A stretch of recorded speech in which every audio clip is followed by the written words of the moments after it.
នេះថៃ អូហើយមិនទូកាមេរ៉ា អូយនេះមិនថាទាំងឡាញអូលអាប់មែនមកកាមេរ៉ាស្អាប់ជាងអូប៉ូទៀតតាមពិតមកវាឆែកទៅវាឆែកហ្នឹងហើយចាំមើលតាក់ជូតណា1 2 3បើនៅផ្ទះអញអង្គុយលេងក្បីបាត់អូយមើលតាអូហត់ដល់បៀនលេងប៊ី3ទៅបានម៉ែហាមសវេ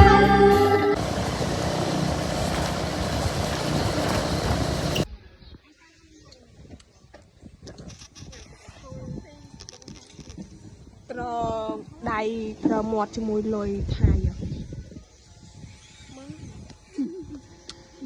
ត្រមើលញ៉ាំឲ្យត្រ